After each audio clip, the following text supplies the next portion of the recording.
नमस्कार, खबर अभी तक की खास पेशकश बड़ी खबर के नए अंदाज में आप सभी का स्वागत है। मैं हूं आपके साथ नासिर कुरैशी। खबरों के जंजाल से बड़ी खबरें निकालना मुश्किल होता है, लेकिन आपके सरोकार की हर खबर इस खास पेशकश में हम आपको दिखाएंगे। और मैं आपके साथ कमल कौशिक। बिल्कुल जैसे कि नासिर ने कहा, एक नए अंदाज में बड़ी खबर देखना आप शुरू कर चुके हैं। और आज सबसे पहले जिस खबर की बात करने जा रहे हैं, नासिर सबसे पहले आप ही बताइए। पीएम मोदी की नेपाल यात्रा एक खास मामले में ऐतिहासिक होगी। बिल्कुल, इस ऐतिहासिक यात्रा पर सबकी निगाह टिकी है। इसका कारण यह भी है कि नेपाल में प्रधानमंत्री नरेंद्र मोदी जब जा रहे हैं तो इस दौरान कई मुद्दों पर बातचीत होने वाली है। लुम्बिनी दौरे को एक बड़े झटके के रूप में भी देखा जा रहा है। पहली बार किसी भारतीय प्रधानमंत्री के लुम्बिनी दौरे को लेकर लुम्बिनी विकास कोष काफी खुश है। पीएम के स्वागत के लिए खूब तैयारियां की जा रही हैं। सड़क से लेकर पूरे लुम्बिनी क्षेत्र को दुल्हन की तरह सजाया जा रहा है। चीन लुम्बिनी को लेकर धर्म की आड़ में अपनी पैंट जमाने की कोशिशों में जुटा रहा है। बिल्कुल, चीन की बात इसलिए भी यहां पर हो जाती है क्योंकि चीन नेपाल को अपने नजदीक लाने की भरपूर कोशिश करता रहा है। लेकिन जब से सत्ता परिवर्तन यानी कि नए प्रधानमंत्री नेपाल के बने, उसके बाद नजदीकियां भारत से नेपाल की ज्यादा बढ़ गई ना। पीएम मोदी और नेपाल के प्रधानमंत्री के बीच कई मुद्दों पर खुलकर बातचीत होने की उम्मीद है। इनमें से हाइड्रो पावर प्रोजेक्ट भी है।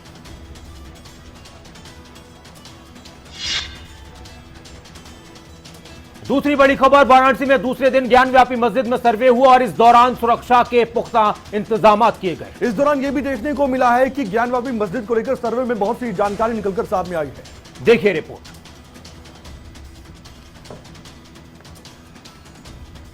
परिसर का वीडियोग्राफी सर्वे दूसरे दिन कड़ी सुरक्षा के बीच एक बार फिर हुआ। शनिवार को कड़ी सुरक्षा व्यवस्था के बीच वीडियोग्राफी की गई और करीब 50% सर्वे का काम पूरा हुआ। ज्ञानव्यापी मस्जिद की नमाज स्थल और छत के साथ पश्चिमी दीवार का भी सर्वे हुआ। कमीशन की कार्रवाई शांति और सौहार्दपूर्ण वातावरण में हुई। शनिवार को हुए सर्वे में दीवारों पर दिखे स्वास्तिक और त्रिशूल के चिन्ह मिलने के दावे हुए हैं। वाराणसी कमिश्नर ए सतीश गणेश ने सोशल मीडिया पर निगरानी करने का आदेश दिया है। कोर्ट के आदेश के बाद सर्वेक्षण हो रहा है। दोनों तहखानों का सर्वे होगा, वीडियोग्राफी और फोटोग्राफी होगी। डे जो कमीशन की कार्रवाई है, माननीय न्यायालय के आदेशानुसार हम लोगों ने प्रारंभ कर दी है। कमीशन के जितने भी मेंबरान हैं वो अंदर जा चुके हैं।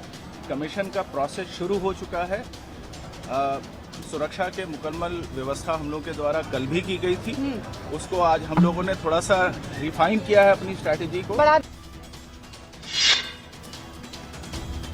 और अब तक की बड़ी खबरों में एक बड़ी खबर वाराणसी से। वाराणसी में ज्ञानव्यापी मस्जिद में दूसरे दिन का सर्वे खत्म हो चुका है। मस्जिद के अंदर और ऊपर के कमरों का सर्वे हुआ। बिल्कुल, इस पूरे मामले को लेकर लगातार सर्वे की जो बात सामने आ रही थी उसमें दूसरे दिन का सर्वे काफी अहम था। लेकिन साथ ही ये जानकारी अब मिल पा रही है कि अब तीसरे दिन भी सर्वे होगा। ज्ञानव्यापी परिसर के पश्चिमी दीवार का भी सर्वे हुआ है और लगातार सर्वे का काम चल रहा है और इसको लेकर काफी चर्चाएं भी हैं, राजनीति भी गर्मा रही है, तो वहीं आस्थाओं की बात।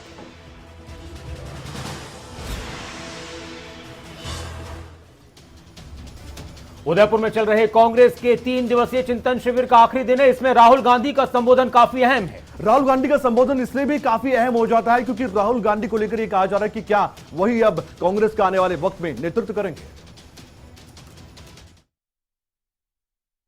कांग्रेस के चिंतन शिविर के आखिरी दिन भी मंथन चलता रहा। शिविर से जुड़े सभी मसौदों को अंतिम रूप दिया गया था। ये चिंतन शिविर प्रमुख रूप से 5 राज्यों में पार्टी को मिली करारी हार के बाद आयोजित हुआ। इस चिंतन शिविर में पार्टी को उन कारणों को जानना था जिसकी वजह से उसकी करारी हार हो रही है। चिंतन शिविर के आखिरी घोषणा को तैयार करने के मकसद से पार्टी ने एक 6 सदस्यीय कमेटी बनाई थी। कमेटी पार्टी के लिए साल 2024 में होने वाले चुनाव के लिए रोड मैप तैयार कर रही है। बता दें, चिंतन शिविर करीब 9 सालों के अंतराल पर आयोजित किया गया है। शिविर में पार्टी के 430 नेताओं ने हिस्सा लिया। एक 6 सूत्रीय प्रस्ताव पारित किया गया। प्रस्ताव को चर्चा के लिए 6 समितियों के माध्यम से पार्टी की अंतरिम अध्यक्ष सोनिया गांधी के पास भेजा जाएगा। हम लोग एक बेहतर वैकल्पिक व्यवस्था देने की बात कर रहे हैं और उसी रोड मैप पर चर्चा हमारी समिति कर रही है। अलग अलग समिति की रिपोर्ट्स कल दिन में बन जाएंगी और कांग्रेस का जो खाका है हमारी पार्टी का, वो वर्किंग कमेटी से मोहर लगाएगी और कल दोपहर बाद सब सामने आएगा। बड़ी खबरों में एक और बड़ी खबर, हरियाणा के मुख्यमंत्री मनोहर लाल यमुनानगर के जगाधरी में प्रगति रैली में पहुंचे और इस दौरान इससे पहले कई बड़ी घोषणाएं करने का दावा किया गया था। इससे पहले यह भी कहा गया था कि जो घोषणाएं पहले की गई थी वो पूरी हो चुकी है, लेकिन आज हरियाणा के मुख्यमंत्री मनोहर लाल ने इस प्रगति रैली के दौरान कई बड़ी घोषणाएं फिर से की हैं। देखिए पूरी रिपोर्ट।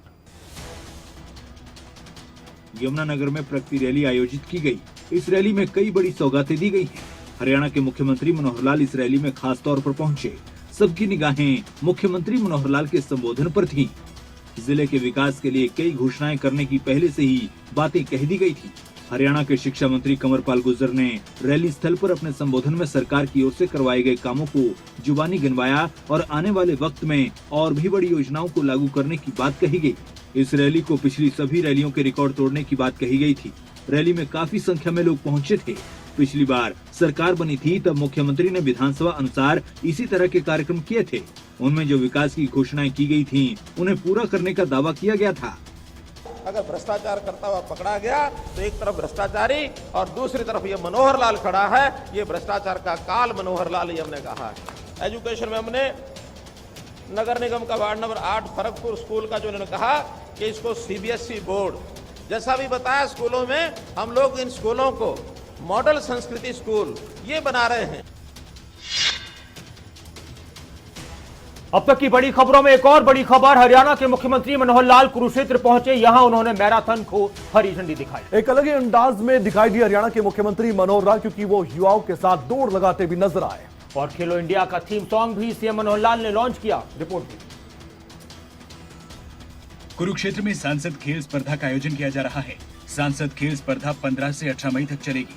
सांसद खेल स्पर्धा के शुभारंभ के मौके पर ब्रह्म सरोवर के पुरुषोत्तमपुरा बाग में सीएम मनोहर लाल पहुंचे। उन्होंने हरी झंडी दिखाकर मैराथन को रवाना किया। सांसद खेल स्पर्धा में कुरुक्षेत्र लोकसभा सीट से कुरुक्षेत्र, कैथल और यमुनानगर के 17 खंडों के लगभग 5000 के करीब प्रतिभागियों ने हिस्सा लिया। मुख्यमंत्री मनोहर लाल ने सांसद खेल स्पर्धा के मौके पर खेलो इंडिया थीम सॉन्ग लॉन्च किया। इस दौरान उन्होंने कहा कि इस बार हरियाणा को खेलो इंडिया की मेजबानी का मौका मिला है। मैराथन में महिला धावकों में काफी उत्साह देखने को मिला। ब्रह्म सरोवर से मैराथन शुरू हुई। मुख्यमंत्री मनोहर लाल ने भी मैराथन में खिलाड़ियों के साथ दौड़ लगाई। हम भले शरीर से आयु ज्यादा हो, मन से तो आज भी हम युवा हैं। तन से चाहे एज हमारी ज़्यादा है, लेकिन मन से अभी भी युवा हैं, वो बात भी सही है। अब तक की बड़ी खबरों में महंगाई की बड़ी खबर। एक बार फिर से आम जनता को महंगाई का झटका लगा है। सीएनजी के दामों में एक बार फिर से इजाफा हुआ है। सीएनजी 2 रुपए बढ़ चुकी है और ये पहली बार नहीं है। 1 महीने पहले की बात है कि सीएनजी के दाम एक बार फिर से बढ़ते हुए दिखाई दिए थे। ये आम आदमी के लिए बहुत बड़ा झटका इसलिए माना जा रहा है क्योंकि सीधा सीधा असर यात्रियों पर पड़ता है और ओला उबर जो कैब है उनके ड्राइवर्स पर पड़ता है, जो संचालक उन पर भी पड़ता है। लगातार बढ़ती महंगाई लोगों को परेशान कर रही है। उम्मीद है कि जल्द से जल्द महंगाई से लोगों को निजात मिल जाए। और इस वक्त एक बड़ी खबर करनाल से पकड़े गए 4 आतंकवादियों की कोर्ट में पेशी हुई। गुरप्रीत और अमनदीप को 18 मई तक के लिए पुलिस रिमांड पर भेजा गया है। 18 मई तक के लिए 2 आतंकियों को न्यायिक हिरासत में भेजा गया है। 2 न्यायिक हिरासत में जो आतंकी भेजे गए हैं उनको अलग रख दिया जाए तो जो रिमांड पर लिए गए उनसे पूछताछ आगे भी जारी रहेगी। ये पूरा मामला बसताड़ा टोल प्लाजा पर पकड़े गए आतंकियों से जुड़ा हुआ मामला। इसको लेकर यह भी जानकारी सामने आई थी कि जो फर्जी आरसी मुहैया करवाई थी जिसका नाम नितिन शर्मा था, उसको भी पुलिस ने गिरफ्तार किया था। हिरासत में जम्मू कश्मीर से पुलिस लेकर आई थी। उसके बाद अब जाकर अब कोर्ट ने अपनी ओर से निर्देश दिए हैं और जो रिमांड पुलिस की ओर से मांगा गया है वो 2 आतंकियों को लेकर रिमांड मिल भी गया। और इसमें एक बड़ी बात यह भी है कि तेलंगाना ले जाने के लिए भी पुलिस ने रिमांड मांगी है। तो एक बड़ी खबर यह है कि पुलिस ने तेलंगाना ले जाने के लिए भी आतंकवादियों की रिमांड मांगी है। 2 आतंकवादियों को न्यायिक हिरासत में भेजा गया। परमिंदर और भूपेंद्र को न्यायिक हिरासत में भेजा गया। 4 आतंकियों का 10 दिन का पुलिस रिमांड खत्म होने के बाद एक बार फिर से 4 आतंकियों को कोर्ट में पेश किया गया और 2 आतंकियों को, गुरप्रीत को और अमनदीप को 18 मई तक पुलिस रिमांड पर भेज दिया गया है। 3 दिन के पुलिस रिमांड पर गुरप्रीत और अमनदीप को भेजा गया है। वहीं 2 आतंकी परमिंदर और भूपिंदर को न्यायिक हिरासत में भेज दिया गया है। पुलिस ने 3 दिन का रिमांड इसलिए मांगा है क्योंकि आतंकियों को तेलंगाना लेकर जाना है, क्योंकि इस बार आतंकी जब विस्फोटक सामग्री की डिलीवरी देने के लिए जा रहे थे तो तेलंगाना के आदिलाबाद में ही जा रहे रहे थे, वहीं आतंकियों के जो वकील हैं उनकी तरफ से कोर्ट के अंदर यह बात रखी गई कि पुलिस ने पहले 10 दिन का जो रिमांड मांगा था वो तेलंगाना जाने के लिए ही मांगा था, लेकिन जो पुलिस है वो इन आतंकियों को पंजाब के अलग अलग स्थानों पर लेकर गई थी। फिलहाल 3 दिन के अंदर इन आतंकियों से एक बार फिर से पूछताछ की जाएगी और कई खुलासे हो सकते हैं। वहीं करनाल पुलिस ने राजवीर को भी प्रोडक्शन वारंट पर पंजाब से लेकर आना है। राजवीर वही व्यक्ति है जिसने गुरप्रीत की मुलाकात रिंदा से ऐप के जरिए करवाई थी और तेलंगाना के आदिलाबाद में इन दोनों आतंकियों को जब करनाल पुलिस लेकर जाएगी तो वो जगह पता लगाने का प्रयास किया जाएगा जहां पर इन्होंने विस्फोटक सामग्री की डिलीवरी देनी थी। खबरें अभी तक के लिए करनाल से हिमांशु नारंग। और Faridabad Badarpur border crime branch ने बड़ी कार्रवाई करते हुए कोर्ट में फर्जी कागजों को पेश कर जमानत देने के आरोप में 3 युवकों को गिरफ्तार किया है। ये मामला बेहद संगीन था। इस मामले को लेकर पुलिस लगातार अपनी कार्रवाई को अंजाम दे रही थी और कोर्ट में कागज जो थे वो नकली मुहैया करवाए गए थे, जमा करवाए गए थे, उसके आधार पर यह जमानत ली गई थी। देखिए पूरी जानकारी के साथ पूरी रिपोर्ट। पुलिस की गिरफ्त में दिखाई दे रही ये वो आरोपी हैं जो फर्जी कागजों के जरिए फरीदाबाद कोर्ट में लोगों को जमानत दिया करते और उसकी एवज में सभी मोटी रकम वसूलते थे। आरोपियों के खिलाफ थाना सेंट्रल में फ्रॉड करने की धाराओं में मुकदमा दर्ज हुआ है। बेटी मलिक ने 3 बंदों को राउंड अप किया है जिनसे पूछताछ पर खुलासा हुआ कि ये एक तो जमशेद, संजय और मनीष, ये 3 नाम के आदमी हैं, लड़के हैं, जो कि करीब 2-3 साल से कोर्ट में मतलब गलत तरीके से जमानत करवाते हैं। पूछताछ में सामने आया है कि आरोपी जमशेद, मनीष और संजय ने साथ मिलकर पिछले 2-3 सालों से फरीदाबाद कोर्ट में फर्जी आईडी के जरिए छोटे बड़े सभी तरह के आरोपियों को फर्जी जमानती देने का काम किया था। आरोपी अब तक करीब 50 लोगों को जमानत दिला चुके हैं। फर्जी डॉक्यूमेंट से जमानत दिलाने वाला गिरोह का सरगना मुख्य आरोपी वकील अपने जरिए से गुनहगार को फर्जी जमानत दिलाने का काम दिलाता था। अब तक की बड़ी खबरों में एक और बड़ी खबर, हिमाचल के लाहौल स्पीति में कम बारिश की वजह से पानी की कमी देखने को मिलने लगी। बिल्कुल समय से पहले बर्फबारी पिघल चुकी थी और सूखे की मार किसान और बागवान झेल रहे हैं। कैबिनेट मंत्री रामलाल मारकंडा ने कहा कि सूखे से निपटने के लिए कोशिश जारी है। रिपोर्ट देखिए। इन दिनों लाहौल स्पीति में किसान और बागवान सर्दियों के दौरान हुई कम बर्फबारी और बारिश नहीं होने की वजह से परेशानी का सामना कर रहे हैं। बुआई का सीजन चरम पर है, लेकिन कुदरती चश्मों में नाम मात्र पानी रह गया है। बर्फ का पानी खत्म हो गया है। ऐसे में जिले के कई इलाकों में किसान नकदी फसल बीजने में अपने आप को असहाय महसूस कर रहे हैं।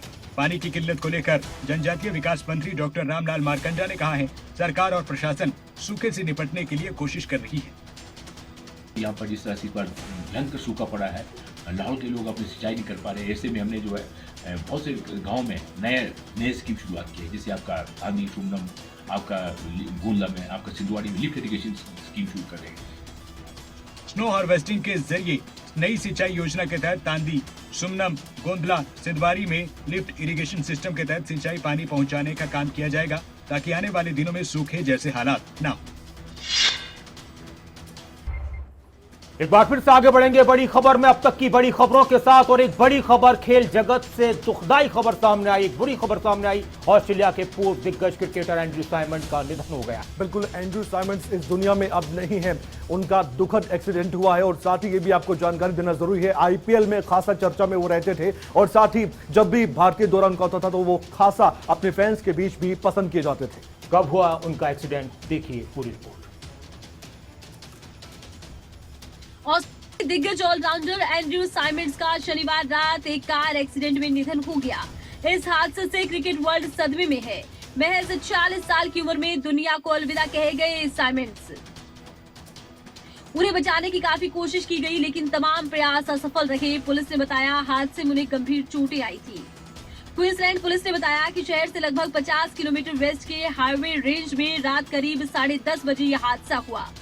एक्सीडेंट की सूचना मिलने पर पुलिस पहुंची। शुरुआती जांच में बात सामने आई कि तेज रफ्तार कार सड़क पर पलट गई। कार में एंड्रू साइमंड्स सवार थे। पुलिस ने बताया कि हादसा एलिस रिवर ब्रिज के पास हुआ। घटनास्थल पर पहुंची एम्बुलेंस के जरिए अस्पताल ले जाया गया साइमंड्स को। जहां डॉक्टरों ने एंड्रयू साइमंड्स को बचाने की कोशिश भी की। डॉक्टरों ने बताया कि हादसे में साइमंड्स को काफी गंभीर चोटें आई थी। वो कार में अकेले थे। तमाम कोशिशों के बावजूद एंड्रयू को बचाया नहीं जा सका। और बड़ी खबरों में एक और बड़ी खबर, बहादुरगढ़ में लिव इन रिलेशनशिप में रहने वाली और उससे टूटने से नाराज होकर प्रेमिका पर जानलेवा हमला करने वाले प्रेमी को पुलिस ने गिरफ्तार कर लिया। इस प्रेमी की तलाश लगातार पुलिस की ओर से की जा रही थी। इस मामले में एक और खबर निकलकर सामने आई कि जो प्रेमिका थी जिस पर हमला किया गया था, उसने साफ तौर पर कहा था कि पुलिस सख्त कार्रवाई उसके प्रेमी के खिलाफ जरूर करे। आरोपी की पहचान झज्जर जिले के खुडलन गांव निवासी अभिषेक उर्फ सोनी के रूप में हुई है। वारदात में शामिल आरोपी के दोस्त साहिल को भी पुलिस ने गिरफ्तार किया।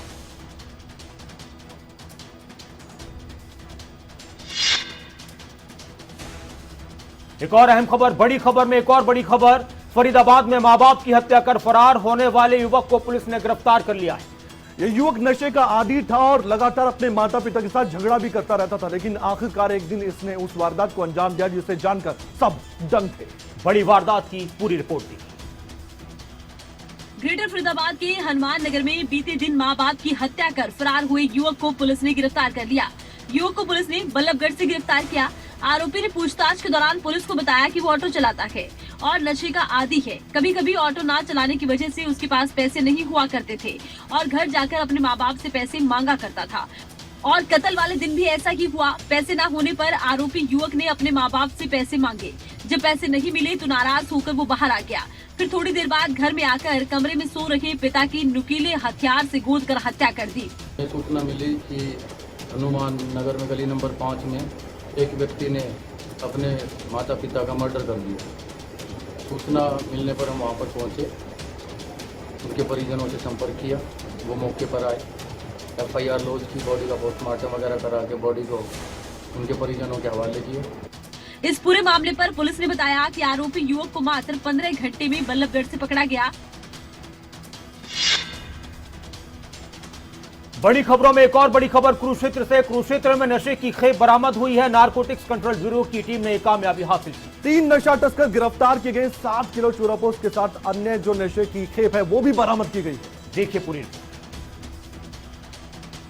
हरियाणा नारकोटिक्स कंट्रोल ब्यूरो की टीम ने 3 नशा तस्करों को काबू कर नशा तस्करी के बड़े रैकेट का खुलासा किया है। उनके कब्जे से 7 किलो चूरा पोस्ट और 200 ग्राम अफीम बरामद हुई है। तीनों आरोपियों को अदालत से रिमांड लेकर नारकोटिक्स कंट्रोल ब्यूरो की टीम ने उनका नेटवर्क खंगालना शुरू कर दिया है। नारकोटिक्स कंट्रोल ब्यूरो के निरीक्षक केवल सिंह का कहना है कि आला अधिकारियों के निर्देश के मुताबिक ब्यूरो की 2 टीमें कार्रवाई पर थी। गुप्त सूचना के आधार पर कोर्ट कॉम्प्लेक्स कुरुक्षेत्र से ठसका मिराजी निवासी मेजर सिंह को 200 ग्राम अफीम के साथ काबू किया।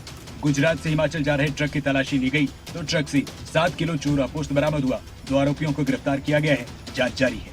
उसको पकड़कर जब उसकी मुखबिरी के आधार पर उसके खिलाफ मुकदमा दर्ज किया गया था, तलाशी ली गई तो उससे 200 ग्राम अफीम बरामद हुई है, जो अपनी कार में नज़दीक कोर्ट कॉम्प्लेक्स जो कुरुक्षेत्र, वहाँ पर किसी को ये बेचने के लिए आया हुआ था, वहाँ से इसको पकड़ा है। बड़ी खबरों में एक और बड़ी खबर करनाल से। करनाल में किसानों ने हाई वोल्टेज तारों के टावर्स का विरोध किया है। इस दौरान किसानों और पुलिस प्रशासन के बीच माहौल तनावपूर्ण रहा। दरअसल ये पूरा मामला मुआवजे को लेकर था। प्रशासन 75,000 मुआवजा देने को तैयार था टावर लगाने के एवज में, लेकिन किसानों की मांग ज्यादा पैसों की थी। ऐसे में प्रशासन और किसानों के बीच विरोध हो गया था। देखिए पूरी। करनाल के असंध में किसानों और पुलिस प्रशासन के बीच माहौल तनावपूर्ण हो गया।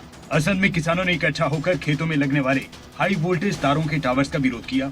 पहले सभी किसानों ने मीटिंग की, उसके बाद किसानों और प्रशासन के बीच मीटिंग हुई, लेकिन मीटिंग में कोई समाधान नहीं निकला। किसानों ने उस तरफ कूच किया जहां टावर लगने हैं। असंध के बंदराला और दनौली गांव के बीच 16 टावर लगने हैं जो कि हाई वोल्टेज तारों के हैं। किसानों की मांग है कि एक टावर लगने पर किसानों को 5 लाख रुपए कम से कम मुआवजा मिलना चाहिए।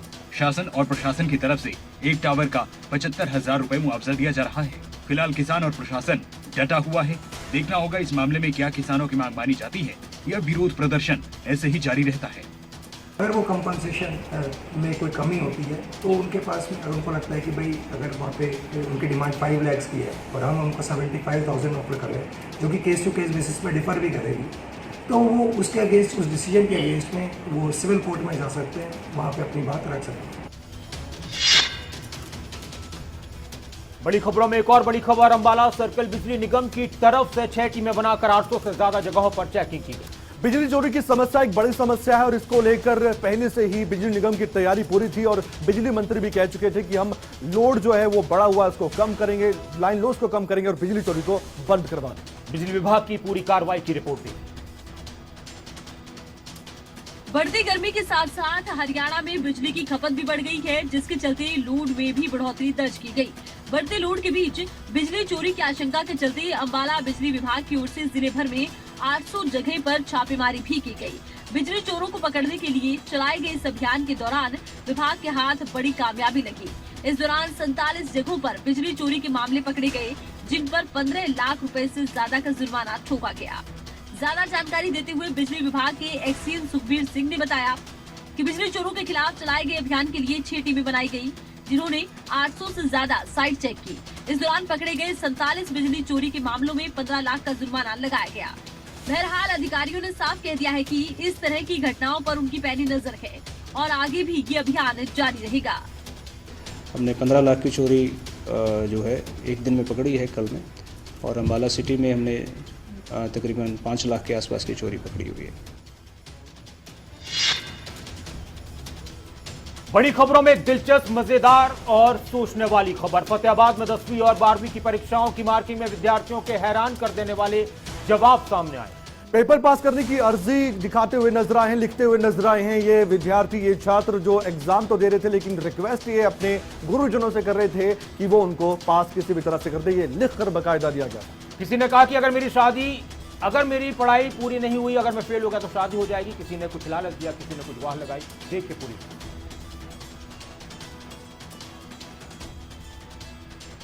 ठीक है, और इस बार फिर कुछ उत्तर पुस्तिकाओं में विद्यालयों ने जो उत्तर लिखे हैं वो हैरान करने वाले हैं। किसी छात्र ने लिखा कि अच्छे नंबर नहीं मिले तो पापा शादी करवा देंगे। तो वहीं एक ने लिखा कि मुझे कोई प्रश्न नहीं आता, मुझे पास कर दो। वहीं एक छात्रा ने यहाँ तक लिख दिया कि उसे पास कर दिया जाए, वो तो अध्यापकों की बेटी जैसी ही है। साथ ही एक युवती ने पेपर में लिखा, अगर 75% अंक नहीं दिए तो सुसाइड कर लूंगी। इस बार कोई गीत या शेर तो नहीं देखने को मिला, लेकिन पास कर देने के लिए अर्ज जरूर किया गया। जिला शिक्षा अधिकारी दयानंद सिहाग ने कहा कि बोर्ड की 10वीं और 12वीं की परीक्षा की मार्किंग हो रही है। कुछ बच्चे शरारती होते हैं और आउट ऑफ वे जाकर पेपर में गलत लिखते हैं। उन्होंने कहा कि मैं सभी अध्यापकों से अपील करूंगा कि अध्यापक बच्चों को क्लास में बताएं कि इस तरह की गतिविधि और इस तरह की एक्टिविटी बोर्ड की परीक्षाओं में ना करें। बड़ी खबरों में एक और बड़ी खबर, जानकारी वाली खबर। हिमाचल प्रदेश के लाहौल स्पीति में देश के सबसे लंबे रूट के लिए बस सेवा फिर से बहाल हुई। 8 महीने बाद ये बस सर्विस फिर से बहाल की गई है। HRTC की बस पहली पसंद रहती है हिमाचल वासियों की भी। ऐसे में इस बस की सेवा शुरू होने के बाद स्थानीय लोगों ने राहत की सांस ली। देखिए पूरी रिपोर्ट। हिमाचल प्रदेश के लाहौल स्पीति जिले के केलांग से केंद्र शासित प्रदेश लद्दाख के लेह तक बस सेवा बहाल हो गई है। इसके साथ ही देश के सबसे लंबे दिल्ली लेह रूट पर बस सेवा बहाल हुई है। लेह से दिल्ली की दूरी 1026 किलोमीटर दूर है। यात्रियों को इसके लिए 1740 रुपए खर्च करने पड़ेंगे। रविवार तड़के 5 बजे हरी झंडी दिखाकर बस को लेह के लिए रवाना किया गया। पहले दिन 17 यात्रियों ने बस में सफर शुरू किया। बस सेवा 8 महीने बाद बहाल हुई है। पिछले साल 1 जुलाई को बस सेवा बहाल हुई थी और 15 सितंबर को स्थगित हुई थी। इस साल ये लगभग 1.5 महीने पहले ही बहाल हुई है। केलांग से लेह की दूरी 365 किलोमीटर है, जबकि लेह से दिल्ली की दूरी 1000 किलोमीटर से ज्यादा। यात्रियों से किराया 1740 रुपए लिया जाएगा। लेह से दिल्ली के लिए बस तड़के 3 बजे चलेगी।